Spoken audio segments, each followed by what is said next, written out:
పునరుద్ధానుడు మృత్యుంజయుడైనటువంటి యేసయ్య నామములో మరొక ఉదయకాలపు కృపావాక్య ధ్యానంలోకి మనం ప్రవేశించడానికి సజీవులుగా మన జ్ఞాపకం చేసుకున్నటువంటి దేవునికి కృతజ్ఞతాస్తుతులు చెల్లిస్తూ ఉన్నాను.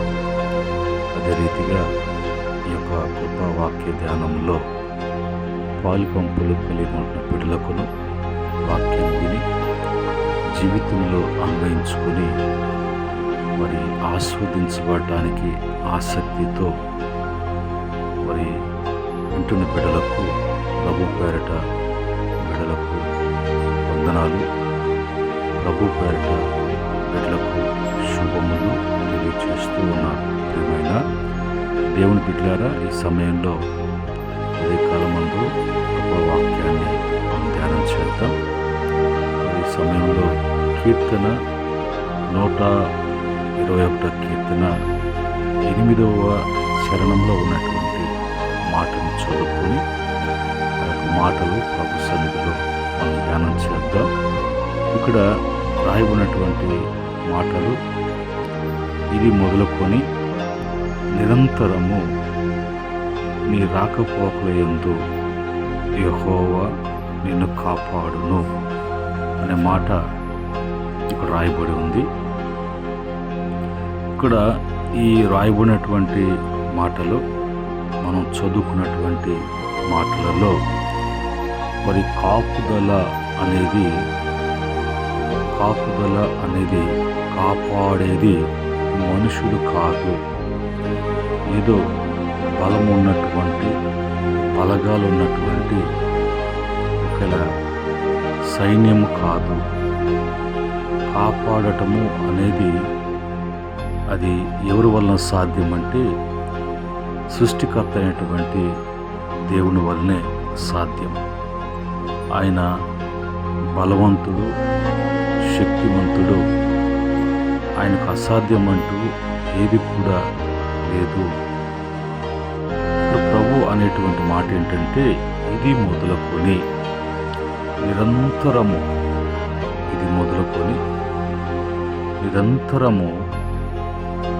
నీ రాకపోకల యందు నువ్వు ఏ వైపు వెళ్తున్నావు, ఏ వైపు నుంచి వస్తున్నావు, ఈ రాకపోకలు నువ్వు ఎలాంటి ప్రాంతానికి ప్రయాణం చేసి వెళ్తున్నా, నీ ప్రయాణము ఎంత దూరమైన సాగుతూ ఉన్నా ఆ ప్రయాణంలో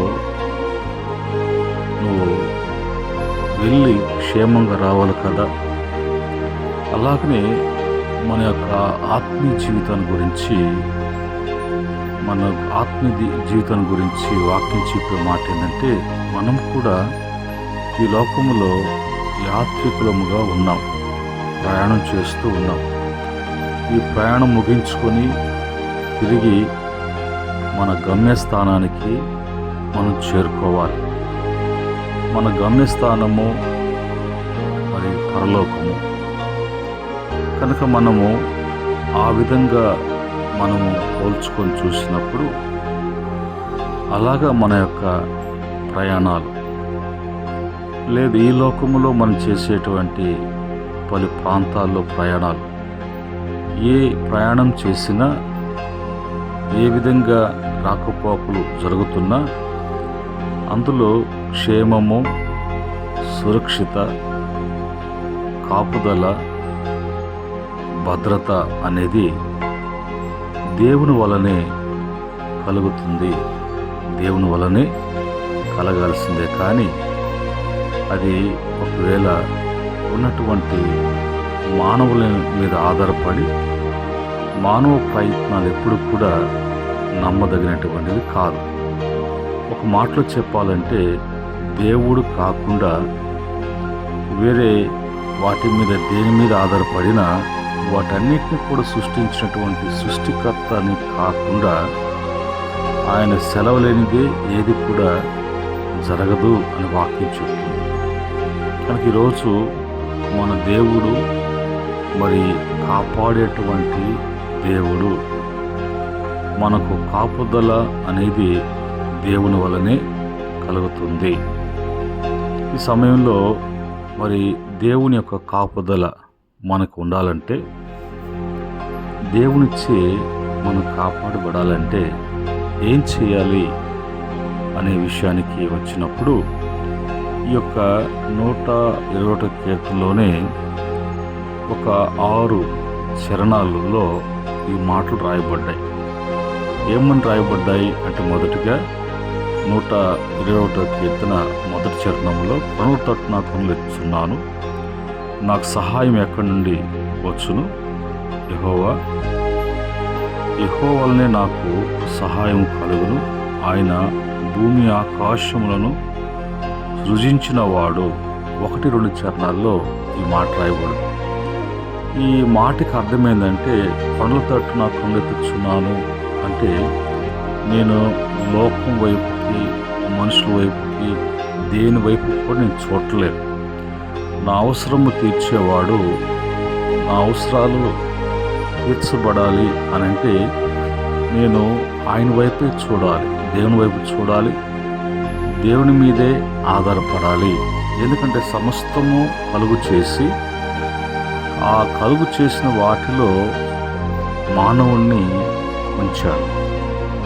అంటే మానవునికి దేవుడిచ్చినటువంటి జీవితం కానీ, మానవునికి దేవుని వల్ల లభించేది ప్రతిదీ కూడా శ్రేష్టకరమైనటువంటిదే పెట్టాడు. కానీ ఎక్కడ కూడా మానవుడు తక్కువ అనగా ప్రభు ఉంచల. ఎందుకంటే ఆయన పోలిక, ఆయన స్వరూపం చొప్పున మానవుని కలుగు చేసుకున్నటువంటి దేవుడు మానవుని పట్ల ఆయనకున్నటువంటి మితిలేనటువంటి ఆ ప్రేమని మరి వర్ణించలేము. అది ఊహకందనటువంటి ప్రేమ. అలాంటి ప్రేమ స్వరూపుడైనటువంటి దేవుని మీదే నేను ఆధారపడుతున్నాను, ఆయన వల్లనే నాకు సహాయం కలగాలి అన్నట్లుగా మరి భక్తులు అలాంటి పలుకుతూ కీర్తిస్తున్నటువంటి కీర్తనలో మనకు అర్థం చేసుకోవాల్సిన విషయం ఏంటంటే, మనం కూడా ప్రతి అవసరం బట్టి, అక్రతను బట్టి దేవుని వైపే చూడాలి, దేవుడినే ఆశ్రయించాలి. దేవుడే మనకు ఆధారము. ఎందుకంటే ఆయన భూమి ఆకాశమును సృష్టించినటువంటి దేవుడు. ఎవరు కొరకు సృష్టించాడు? ఈ సృష్టి ఎందుకు చేయబడాలి? ఎందుకు ప్రభు ఇంత చక్కగా సృష్టిని ఆయన కలుగు చేశాడంటే, అందులో తన బిడ్డలైనటువంటి మానవులు జీవించటానికి. కనుక ఇంత కార్యం మానవుని కొరకు చేసినటువంటి శక్తిమంతుడైనటువంటి దేవుని మీద ఆధారపడకుండా, దేవుడు కాకుండా మరి వేరే ఒకరు ఏ విధంగా చేయగలరు? లేదా వేరే వాటిని ఆశ్రయించినప్పుడు వాళ్ళు ప్రభు కన్నా గొప్పగా కాపుదల ఇవ్వగలరా? ఆ భద్రత కాపుదల దొరుకుతుందంటే దొరకదు అని ఖచ్చితంగా వాక్యం చెప్తుంది. రెండవదిగా మరి 121వ కీర్తన 3వ చరణంలో అనే మాట ఏంటంటే, ఆయన నీ పాదము తొట్టలనీయుడు, నిన్ను కాపాడువాడు కొనుకోడు. ఆయన కునికే దేవుడు కాదు, నిద్రపోయే దేవుడు కాదు. ఆయన నీ పాదములను తొట్టలనీయడు. మానవుడు నిలిచి ఉండాలంటే, మానవుడు నడవాలి అనంటే, స్థిరపరచబడాలంటే అన్నిటికీ మూలము పాదం. ఆ పాదమే నిలబడలేదు, ఆ పాదం మీద నిలబడటం లేదు అంటే ఇంకా పట్టుత్వం ఉండదు. కాబట్టి పడిపోవటము, తట్టుకోవటము, తొట్టిల్లటము అనేది జరుగుతుంది.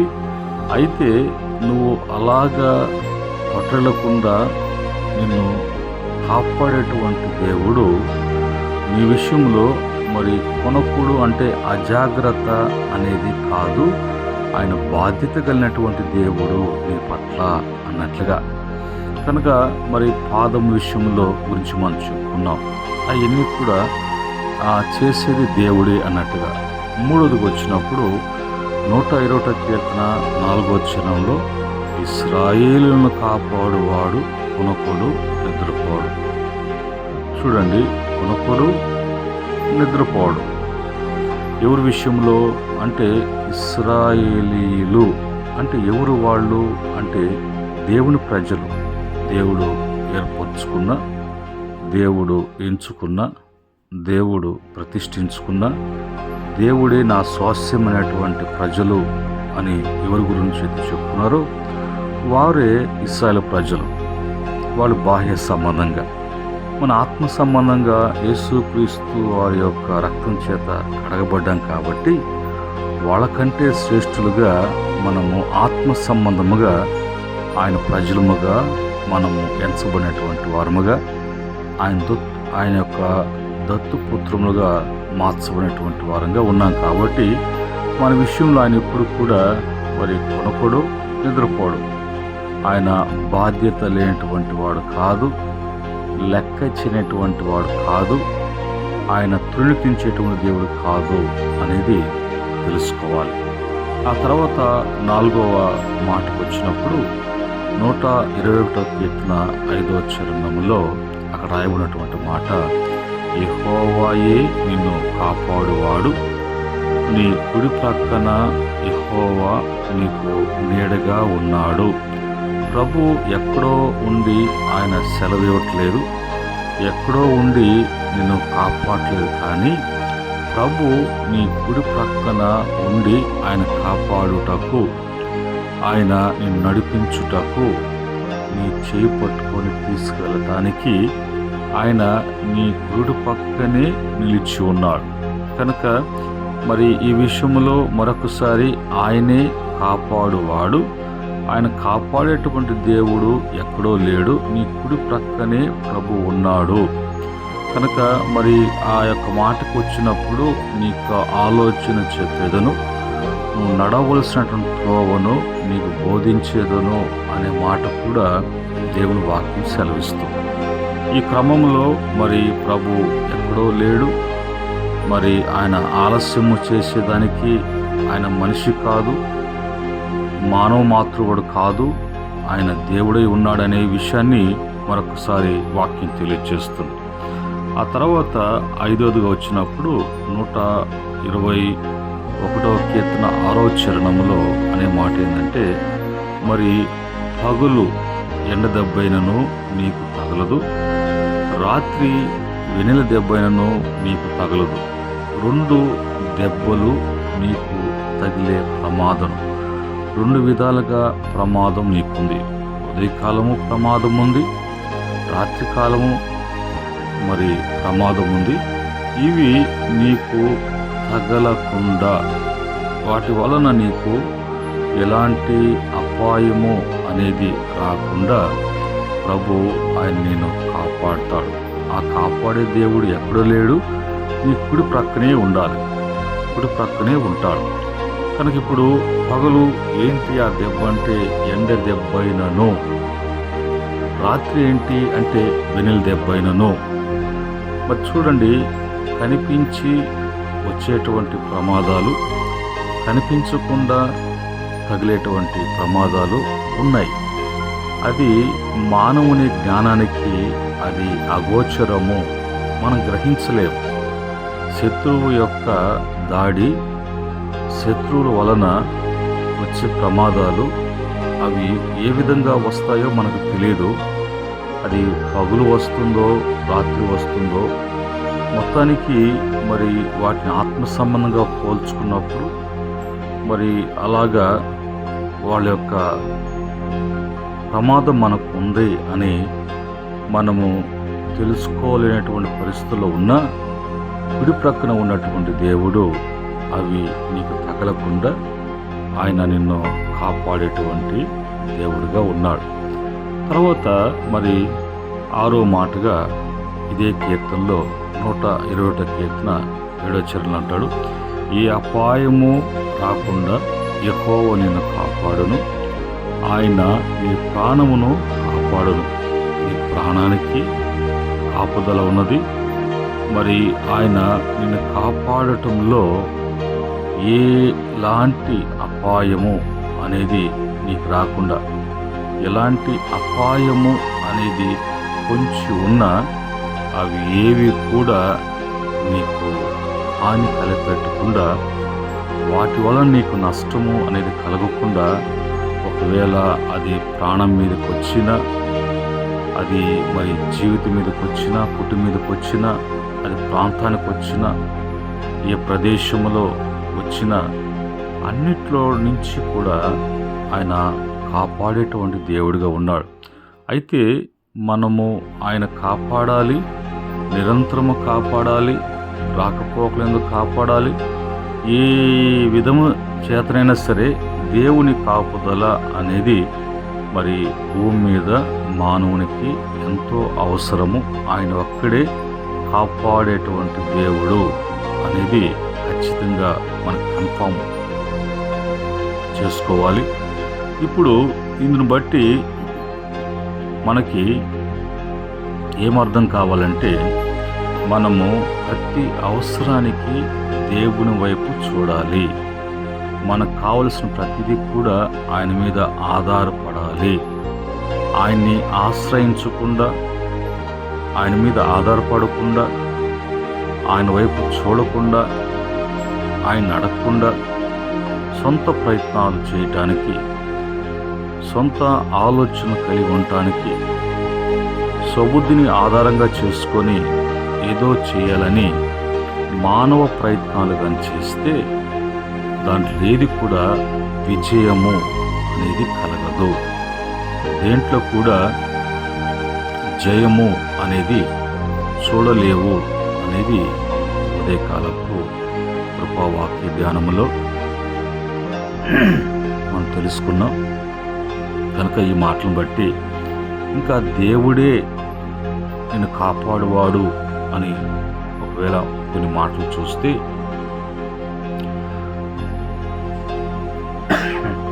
మొదటి సమూయేలు గ్రంథము 2వ అధ్యాయం 9వ వచనములో తన భక్తుల పాదములను ఆయన మరి తొట్టిల్లకుండా వారిని కాపాడుతాడు అని రాయబడు. కనుక ఆయన కాపుదల ముఖ్యంగా ఎవరికి ఉంటుంది అంటే తన భక్తులకి. రెండవదిగా కీర్తన 31 కీర్తన 23 చరణములో యెహోవా విశ్వాసులను కాపాడును. ఆయన్ని ఎవరైతే విశ్వసిస్తారో, ఆయన మీద ఎవరైతే విశ్వాసం ఉంచుతారో వాళ్ళకి ముఖ్యంగా దేవుని కాపుదల. మరి ఇంకొక మాట కానీ చూస్తే కీర్తన 34 కీర్తన 19-20 చరణాలలో నీతిమంతులకు కలిగేటువంటి ఆపదలు అనేకముగా ఉన్నాయి. వాటన్నిటి నుంచి ప్రభు ఆయన ఏ ఎముక కూడా విరగకుండా, ఆ దేహానికి ఎలాంటి హాని కూడా కలగకుండా మరి ప్రభు కాపాడేటువంటి వాడుగా ఉన్నాడు. కనుక ఈ ఉదయకాలమందు కృపావాక్య ధ్యానములో దేవుడే కాపాడువాడు, దేవుడి వలనే నీకు కాపుదల, మన దేవుడు మరి కాపుదలనిచ్చేటువంటి దేవుడు అనే విషయాలు మనం తెలుసుకున్నాం.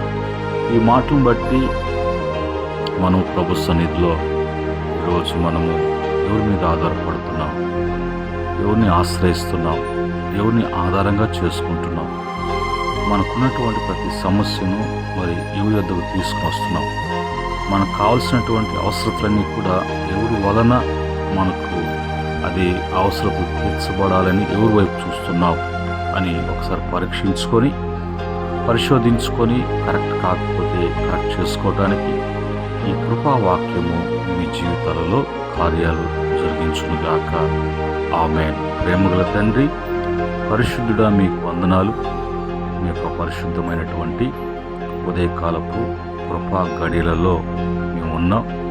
మమ్మల్ని ఆ విధంగా సమకూర్చారు తండ్రి. మరి మీ కాపుదల మాకు ఎంతైనా అవసరమని ఈ లోకంలో మేము మరి రాకపోకలు ప్రయాణం చేస్తున్నాం, రాకపోకలు జరుగుతున్నాయి. వీటన్నిటిలో కూడా మాకు ఎలాంటి ఆపద రాకుండా, ఎలాంటి దెబ్బలు మాకు తగలకుండా, ఆ ప్రాణానికి ఏ హాని కూడా కలగకుండా మా కుడి పక్కనే ఉండి మీరు కాపాడుతారు అని మీరు సెలవిచ్చారు. అటు కాపుదల ఈ వాక్యం ఎంతమంది బిడ్డలైతే వింటున్నారో పరలోకంలో నీ భక్తులు నేను విశ్వసించిన వారు ఎదుట నీతిగా జీవించేటువంటి వారికి అందరూ కూడా కల్పించమని, ప్రతి బిడ్డకు కూడా నీ యొక్క ప్రభా భద్రత కాపుదల వాళ్ళు కలిగి ఉండటానికి దయచేయమని యేసుక్రీస్తు నామములో అడిగి వేడుకుంటున్నాము తండ్రి. ఆమేన్. పరమ తండ్రి, దేవుని ప్రేమ, రక్షకుడైనటువంటి యేసుక్రీస్తు కృప, పరిశుద్ధాత్మ యొక్క అన్య సహవాసం ఈ యొక్క కృపా వాక్యాన్ని వింటున్న బిడ్డలకును సకల పరిశుద్ధులకు ఆయన దాసులకు సదా తోడు నడిపించునుగాక. ఆమేన్. దేవుడు మిమ్ములను మీ కుటుంబాలను అన్ని విషయాలలో దీవించి ఆస్వాదించి స్థిరపరిచి వృద్ధిపరచునుగాక. ఆమేన్.